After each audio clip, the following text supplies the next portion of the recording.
Good morning friends, welcome to all of you on my YouTube channel English journey. Friends, आज हम लोग Antony and Cleopatra के जो important quotations हैं, important lines हैं, उसको हम लोग डिस्कस करने जा रहे हैं। तो चलिए हम लोग शुरू करते हैं। पहला कोटेशन आपके सामने है। Eternity was in our lips and eyes, bliss in our brows bent, none our parts so poor, but was a race of heaven. They are so still, or thou, the greatest soldier of the world, art turned the greatest liar. ये जो line है आपकी, ये line Cleopatra की है। Cleopatra की है। Act first और सीन थर्ड की है। और ये कहती है एंटोनियो से। किससे कहती है? एंटोनियो से। एंटोनियो से ये कहती है। और रेफरेंस इसका ये है और कि जब एंटोनियो वापस लौटता है रोम के लिए, जब रोम में इसको बुलाया जाता है, रोम जब ये जाता है पहली बार, तब उस समय क्लियोपेट्रा उसको रोकना चाहती है। वो नहीं चाह रही है कि एंटोनियो रोम वापस जाए। तब उसे ये याद दिला रही है, उसको अपने प्यार की याद दिला रही है कि कितना एंटोनियो से प्यार करता था, कैसे एंटोनियो को उसके फिजिक में पूरा वर्ल्ड नज़र आता था, पूरा हीवन नज़र आता था, और उसे उसकी खूबसूरती का वो बखान करने में वो कितने समय लेता था, कितने घंटे लेता था, और वो थकता नहीं था उसके बखान करने से। तो इन सारी चीज़ों को वो दोहराती है और उसको याद दिलाना चाहती है एंटोनियो को। और ये कह रही है कि eternity was in our lips and eyes, जो शाश्वतता है, जो शाश्वतता है वो आपको मेरे लिप्स में और मेरे आइज़ में नज़र आती थी। एंटोनियो से कंप्लेन कर रही है। ब्लिस इन आवर ब्रोज, और जो आनंद था, ब्लिस मतलब आनंद, जो आनंद था वो सारा आनंद आपको मेरे ब्रोज में दिखता था, बाहों में दिखता था। Bent none part our part so poor, और मेरे शरीर का ऐसा कोई भी अंग नहीं था, बेंट मतलब जो अपनी तरफ आकर्षित नहीं करता था। But was a race of heaven, और ये जो भी हमारे अंग हैं, मेरे बॉडीज के जो भी अंग हैं, वो सब आपको क्या नज़र आते थे? स्वर्ग नज़र आते थे। ऐसा कोई अंग नहीं था जिसमें स्वर्ग की झलक नहीं दिखती थी। दे आर सो स्टिल, और वो सारे अंग अभी भी वैसे ही हैं। जिन अंगों में, जिन होठों में और जिन आँखों में आपको शाश्वतता नज़र आती थी, और जो भावें मेरी, जो ब्रोज मेरी अपनी तरफ आकर्षित करती थी, आपको खींचती थी, और शरीर का मेरे कोई भी ऐसा अंग नहीं था जो आपको जिसमें स्वर्ग नज़र नहीं आता था। तो वो सारे अंग अभी भी वैसे ही हैं। और thou greatest soldier of the world, और आप या तुम वही सैनिक हो, दुनिया के सबसे महान सैनिक, सबसे ग्रेट सैनिक, या तुम बदल गए हो, या तुम art turned the greatest liar, या तुम बड़े सबसे बड़े झूठे बन गए हो। वो इस बात के लिए झूठा बना रही है उसको कि तुम झूठा और बेईमान बना रही है, कि कह रही है कि एक ऐसा ताकतवर सैनिक जो अपनी बातों पर टिका रहता था, वो कहता था कि पूरी दुनिया मेरी क्लियोपेट्रा है और मैं क्लियोपेट्रा को छोड़ के नहीं जाऊंगा। पूरा स्वर्ग, पूरा आनंद, शाश्वतता, इटर्निटी, सारी की सारी चीज़ें जो है क्लियोपेट्रा में नज़र आती थी। एक समय था जब ये महान सोल्जर, दुनिया का सबसे बड़ा सैनिक, ये बात कहता था। लेकिन आज इस सैनिक को क्या हो गया? वो सैनिक क्या झूठा बन गया, बेईमान हो गया क्या? जो वो मेरे सुंदरता का जो बखान करता था वो झूठा करता था? तो ये जो है शिकायत कर रही है और उससे विश्वासघात का, क्लियोपेट्रा जो है एंटोनियो पर विश्वासघात का आरोप लगा रही है, ताकि वो जो है वापस रोम न जाए। नेक्स्ट कोटेशन आपका है। We ignorant of our selves big our own harms which the wise power deny us for our good, so find we profit by losing of our prayers. एक मिनट, तो इसमें यह कह रहा है कि वी इग्नोरेंट, हम अनजान होते हैं। किस बात से? आवर सेल्फ्स, अपने आप से।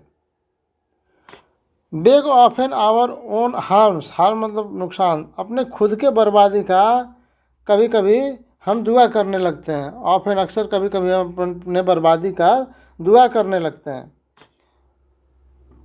विच द वाइज पावर, और जो वाइज पावर है, जो सर्वशक्तिमान है, जो सबसे बड़ा शक्ति है इस यूनिवर्स का, deny us for our good, वो दुआ हमको, जो हम दुआ की मांग करते हैं, जिसके लिए हम प्रेयर करते हैं सर्वशक्तिमान से, वो हमें दुआ, हमारी दुआ को स्वीकार नहीं करता है।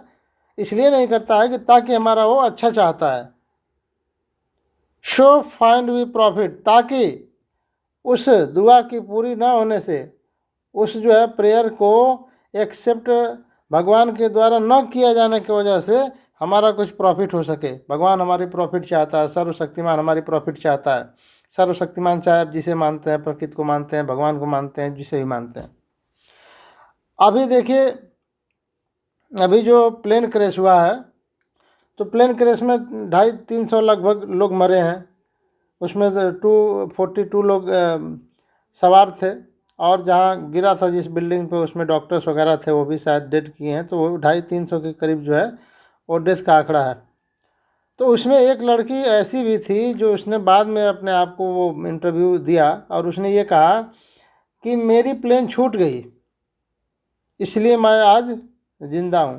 तो आप कल्पना करिए, जब वो ट्रेन, उसका वो फ्लाइट जब उसका लेट हो रहा होगा, तो कितनी तेज़ी से वो जो है एयरपोर्ट पे पहुँचने का प्रयास कर रही होगी, और ये दुआ कर रही होगी भगवान से कि, या सर्वशक्तिमान से कि हमें हमारी प्लेन जो है मिल जाए। कोई ना कोई ज़रूरी काम रहा होगा तभी तो जाती रही होगी। तो उसके लिए प्रेयर कर रही होगी कि मेरा फ्लाइट मिल जाए, मिस ना हो, फ्लाइट मिल जाए। लेकिन वो भगवान ने उस प्रेयर को नहीं सुना उसकी, और उसकी फ़्लाइट मिस हो गई। तो मिस हो गई तो भगवान ने उसकी, सर्वशक्तिमान ने उसकी प्रेयर को इसलिए नहीं सुना, इसलिए डिनाई कर दिया, ताकि उसका वो भला करना चाहता था, उसका अच्छा करना चाहता था, उसको जीवित रखना चाहता था, इसलिए उसके प्रेयर को अनदेखा कर दिया। तो यही बात इसमें कह रहा है, कभी कभी हम जो है अपने आप से अनजान होते हैं, और अक्सर हम कभी कभी अपने ही नुकसान का, अपने ही बर्बादी का प्रेयर करने लगते हैं, जो कि सर्वशक्तिमान इसको देने से मना कर देता है, ताकि वो चाहता है कि हमारा गुड हो, अच्छा हो। और उसके अनदेखा कर देने से भी प्रॉफिट, हम लाभ पाते हैं बाय लॉजिंग आवर प्रेयर्स, अपने प्रार्थना को खो करके कभी कभी हम अपना लाभ कर पाते हैं। तो ये जो आपका स्टेटमेंट्स है, ये किसका है? ये है आपका चार्मियान का, ये है चार्मियान का, एक्ट 2 और सीन फर्स्ट का है। नेक्स्ट आपका है, let Rome in Tiber melt and the wide arch of the arranged empire fall. ये आपकी जो लाइन है, ये वेरी इजी लाइन है। आप जान रहे होंगे कि ये लाइन किसकी है? एंटोनियो की है, एंटोनियो की है। एंटोनियो ये लाइन तब बोलता है जब उसको जो है रोम में वापस बुलाया जाता है, ठीक है, और बताया जाता है कि रोम बहुत समस्या में है, बहुत परेशानी में है, आप क्या करो, आप रोम वापस आ जाओ, ताकि रोम को बचाया जा सके। तो एंटोनियो इतना प्रेम में पागल है क्लियोपेट्रा के, कि उसे कुछ नहीं दिखता है, ना उसका अपना साम्राज्य दिखता है, ना एम्पायर दिखता है, ना रोम दिखता है, ना रोम की जनता दिखती है, कुछ भी नहीं दिखता है उसको। सिर्फ और सिर्फ दिखता है तो क्लियोपेट्रा दिखती है।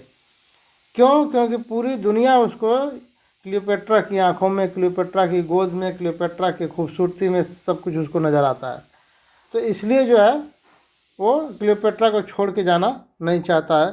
तब ये बात कहता है कि late Rome in Tiber melt, एक टिम्बर नदी है रोम की, तो कह रहा है कि रोम चाहे बर्बाद हो जाए, चाहे टिम्बर नदी में मेल्ट हो जाए, बह जाए, एंड वाइड आर्च, और जो उसका ये वाइड आर्च है, यानी कि जो बड़ा एरिया है, बड़ा साम्राज्य है, उसका रोम का, of the ranged empire fall, वो पूरा आर्च, पूरा जो उसका जो है एम्पायर है, पूरा जो उसका एक क्षेत्र है, भले ही वो क्या हो जाए, गिर जाए, बर्बाद हो जाए, ख़त्म हो जाए, उससे मुझे कुछ लेना देना नहीं है। मुझे तो सिर्फ लेना देना है, तो किससे लेना देना है? क्लियोपेट्रा से लेना देना है। यही मेरी साम्राज्य है, यही मेरा एम्पायर है, यही मेरा किंगडम है, यही मेरी सब कुछ है। रोम बर्बाद हो जाए, मेल्ट हो जाए, उसके रेंज जो है बर्बाद हो जाए, फाल हो जाए, उससे मुझे कुछ भी लेना देना नहीं है। अगला जो आपका लाइन है, age can not wither her nor custom stale her infinite variety. ये जो लाइन है आपका, ये लाइन किसकी है? ये लाइन आपकी है इनोबार्बस की, नहीं एग्रियप्पा की है, नहीं सॉरी इनोबार्बस की है, इनोबार्बस की है। और ये किससे कहता है? ये कहता है आपके एग्रियप्पा से, एग्रियप्पा से, ठीक ना। और मीनेस भी इसमें रहता है।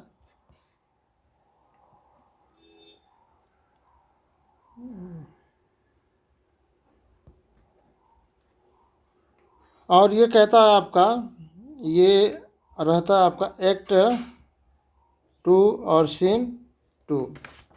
तो इसमें क्या कहता है? इसमें ये कह रहा है कि एज कैन नॉट विदर हट, जो उम्र है, विदर हर, विदर का मतलब होता है बर्बाद करना, कम करना।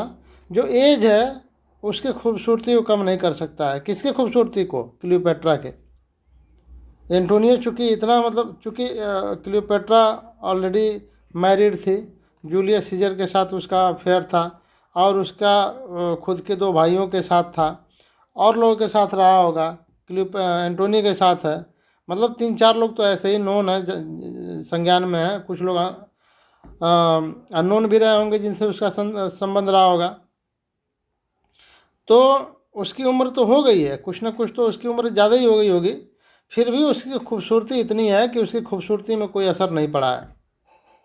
इतना अफेयर और मैरिड होने के बाद भी उसकी खूबसूरती में कोई असर नहीं पड़ा है। इसीलिए जो है एंटोनियो उसको छोड़ के नहीं जाना चाह रहा है। तो ये बात उसी के लिए कहा जा रहा है, क्लियोपेट्रा की खूबसूरती के लिए, कि उम्र का उसके ऊपर कोई असर नहीं है। उम्र उसकी खूबसूरती को कम नहीं कर सकता है। नॉर कस्टम स्टाइल, कस्टम मतलब जो रीति रिवाज हैं, जैसे शादी हुआ और अन्य रीति रिवाज है, जो उम्र धीरे धीरे उसका बढ़ रहा है, ऐसे भी शादीशुदा होने के बाद कुछ दिनों के बाद औरतों का जो खूबसूरती है वो ढलने लगता है, कम होने लगता है। लेकिन उसके ऊपर, क्लियोपेट्रा के ऊपर इसका जरा सा भी कस्टम का कोई भी प्रभाव नहीं है। कह रहा है ना, नॉर कस्टम स्टाइल, ना ही कस्टम उसकी खूबसूरती को चुरा सकता है। हर इनफाइनाइट वेराइटी, और उसकी जो अनगिनत रूप हैं, ठीक है, अनगिनत जो रूप खूबसूरती है उसका, इनफाइनाइट, वो कम नहीं हो सकता। जो अनगिनत जो है रूप हैं उसके, जो खूबसूरती है, उसको फीका नहीं कर सकता। क्या नहीं कर सकता? उम्र फीका नहीं कर सकता, कस्टम फीका नहीं कर सकता।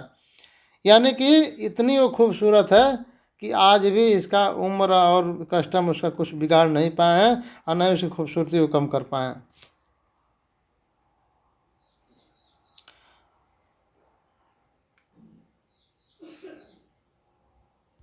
और इसमें देखिए, इसके आगे और भी पूरी लाइन है। इसकी लाइन ये है कि इनफाइनाइट वैरायटी के बाद other women, other women cloy, other women cloy the appetite, cloy the appetites, they feed,